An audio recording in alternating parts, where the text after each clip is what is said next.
Hello folks, this is Mike, and this is the bent and broken 27-inch swivel rim from the bottom of my recliner. Now when you sit in this recliner, you will either tilt to the side, or even worse, when you recline, it'll just tump you over backwards on the floor. Very scary, and this is the culprit, so this has to be replaced. So what happens if you can't find the replacement rim you need? Or what if it's just way too expensive? Well, don't put that recliner on the road just yet.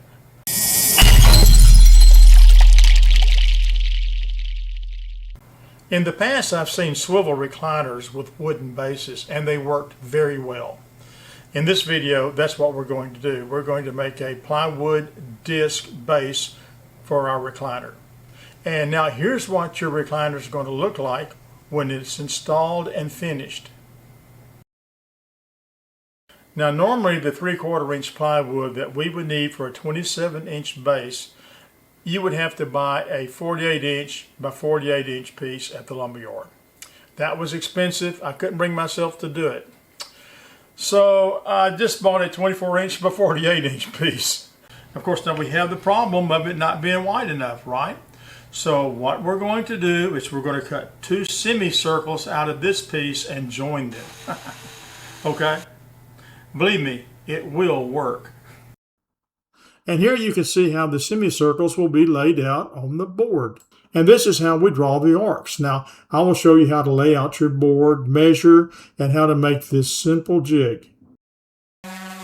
Before drawing though, I sanded both sides of the board with 80, then 100, then 120 grit sandpaper. I made this simple jig to draw the arcs. This is a scrap of 3/16 inch plywood. I drew a line across it about 1/2 inch from the bottom. I then used my drill and centered a 1/8 inch hole on the line. Our rim is 27 inches wide.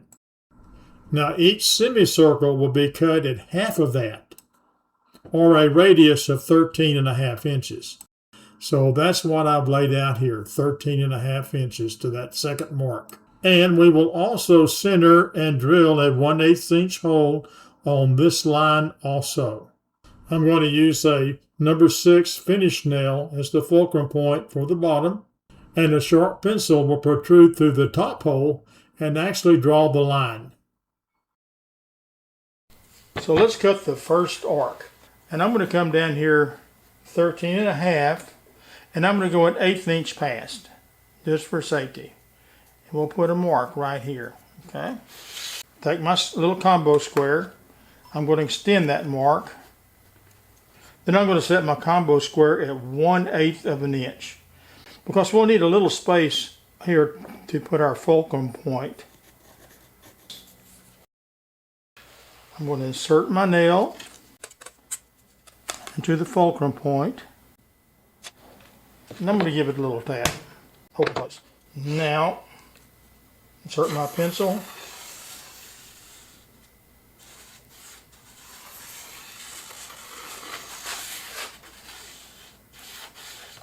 There we go. So there's our first arc. Now we're going to cut the second on the opposing side of the board. Now we're basically just repeating the procedure for this one. We're just going to do it on this side of the board.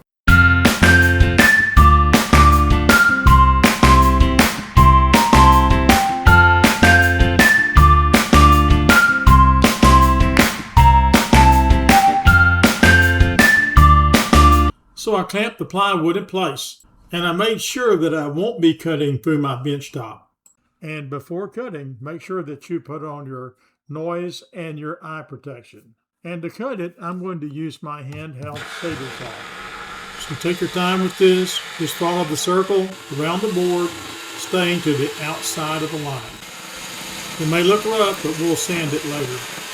So now we can unclamp it, turn it around, and repeat the procedure.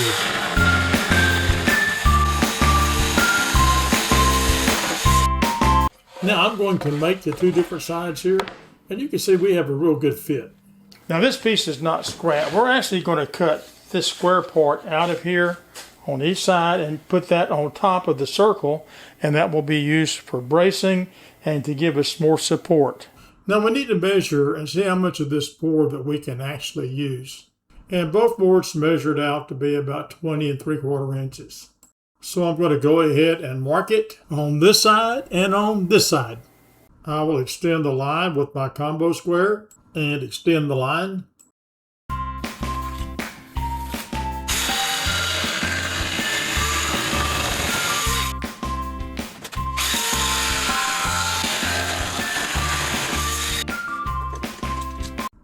Next, we're going to cut the board to width, and I'm going to use my combo square again, and I'm going to get as close to the arc as I can. Mark on each side, and then you can extend your line across. If you don't have a table saw or a miter saw, you can easily make these cuts with your saber saw or circle saw. So now we're ready to join it all together. First, we're going to put the two arcs together and make sure that the marks that we already made in the middle line up.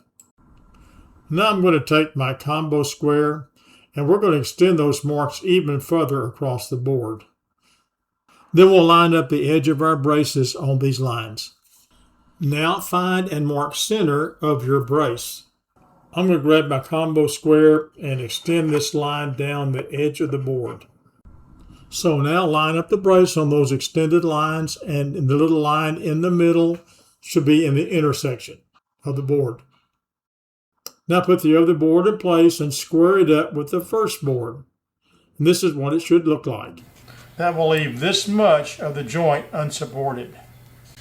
Now if you're a woodworker, you probably have a system of joining these two boards together like plate biscuits, dowel pins, bead locks, whatever.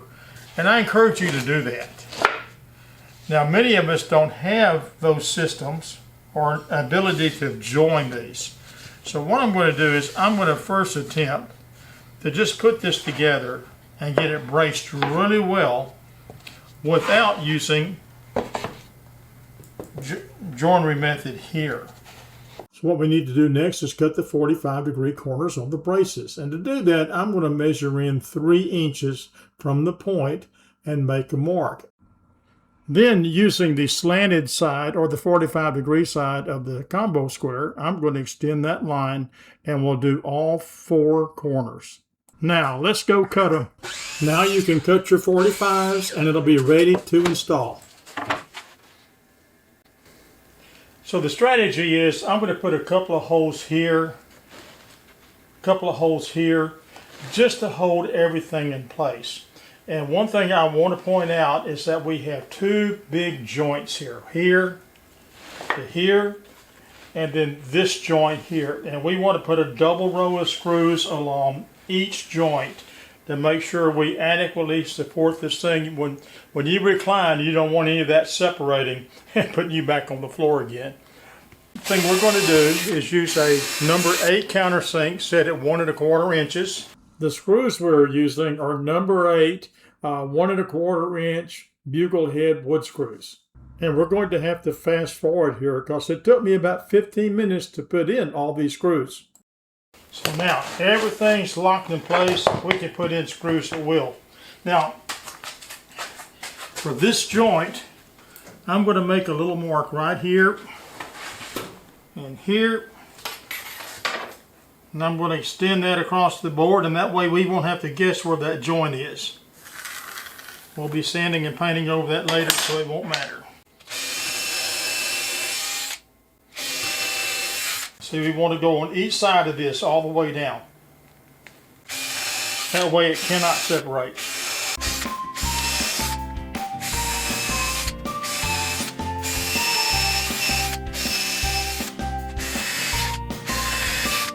We're going to put a screw at each corner and 4 in the middle area.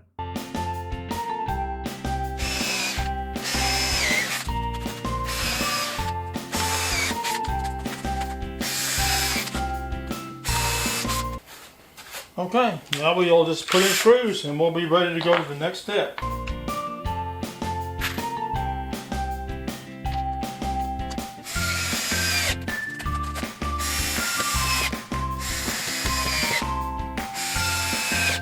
Now our next step will be to install the mounting holes.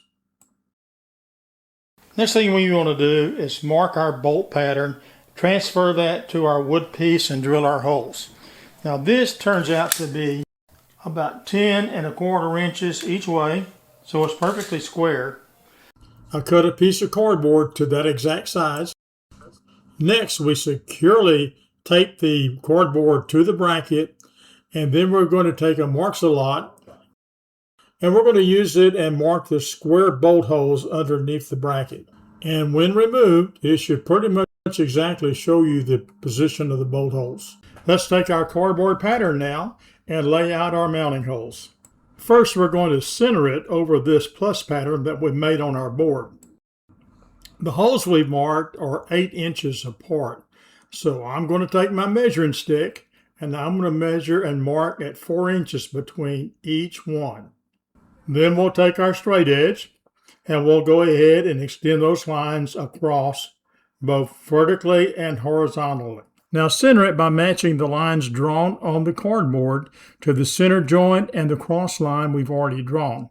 I used some painter's tape and tried to secure it in place, although this wasn't 100% effective. I'm going to use the number 6 finish nail that we used on our arc maker. I'll center it on each black circle, use my hammer, give it a tap, and create a little starter indentation for our drill bit.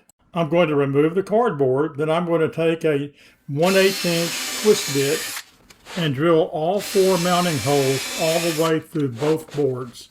The small hole it makes is just perfect for the countersink bit that we'll use in the next step. I'm going to lock the swivel on my recliner, so I need to add a 5th hole. So I'm coming out 2 3/8 inches from our middle mark.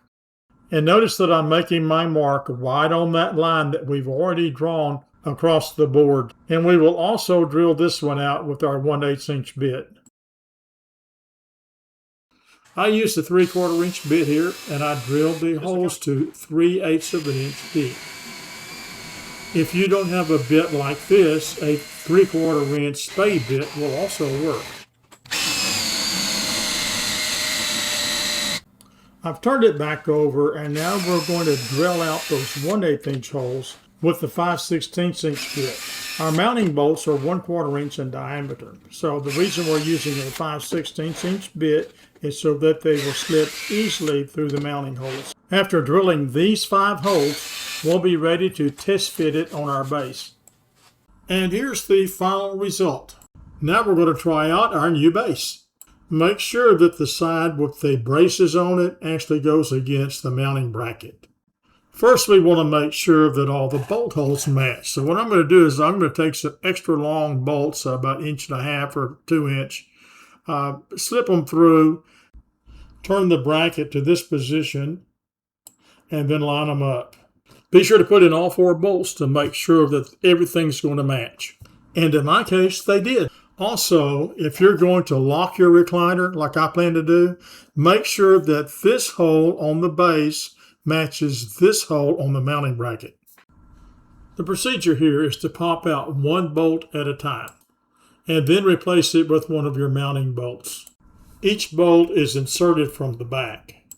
Since you're putting a washer and a nut in the countersink area, it can really be hard to get it threaded up. I found it best to turn the bolt head from underneath and then hold my finger on top of the nut until I could get it threaded up. Then you can go ahead and tighten it. By the way, I'm using 1¼ inch by 1/4 inch hex head bolts with 2 washers and a 1/4 inch nut. Of course, 1 washer goes under the head and 1 under the nut. So now we'll get the other 3 installed, and then there's something else I need to tell you about. And that is, if you're going to lock the swivel on your recliner, go ahead and drop a bolt through this hole and through the mating hole in the bracket just to make sure they line up. However, you really don't need to install your nut and washer right now. We can wait till after we've done the finishing and we permanently install the base. So now we can try it out. This is the moment of truth. Look at that. I'm not on the floor. So I think we got a pretty good repair. Next step will be to sand and finish the base. I'm going to sand the edge here, get it good and smooth, and round it out. Now we'll sand it top and bottom. And folks, it's a good idea to wear a respirator here, or have a good dust vacuum attachment. So now I'm going to spray paint it, but you can brush paint it if you wish. I'm using a satin espresso color to match my floor. I'm going to put 2 coats on each side, allowing maybe 2 or 3 hours between coats. I let it dry overnight, put wax paper under it to prevent sticking, then turned it and finished the other side. Okay, I let it dry overnight so it's painted bottom and it's painted top. So now let's go install it. And this is just a repeat of the test assembly we did before we finished it. Just make sure that you have the hole in the base and the hole in the mechanism for locking lined up before you install it. And like before, I'm going to drop in all 4 bolts from the top and loose fit the base to the mounting plate. Then remove them one at a time and install your mounting hardware. And then make sure you've got all your nuts and bolts good and tight. So if you want to stop the swivel, rotate it until the locking hole in the base matches the locking hole in the mounting plate. A 2-inch bolt was just a little too short, so I had to use a 2.5-inch by 1/4-inch all-thread bolt. I really got this good and tight, and the recliner does not swivel anymore. The last thing I'm going to do is put sliders on the bottom of the base. If you'll notice, these were actually built into the rim that we took off. And they allow the recliner to slide around on the floor without making any marks, and it also protects the paint on the bottom of your base. If you have carpet or if your recliner is sitting on a rug, these may not be necessary. They're available at hardware stores and building centers, but I will put a link in the video description for them. Gray goes up, black goes down. There's a metal washer in the middle. Phillips screwdriver. That's all there is to it. I installed one on each side of the joint, top and bottom, to keep it from separating.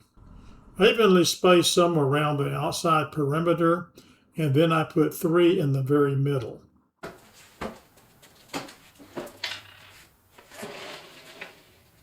Okay, I've got my recliner back, and I'm not going to be laying on the floor anymore when I recline. So, folks, that's going to wrap it up for today. I hope this has been helpful. Be sure to send me your questions and your comments. I will eventually answer you. Sometimes I'm slow. And be sure to like and subscribe. And we'd really appreciate that. And until next time, God bless you, and thanks for watching.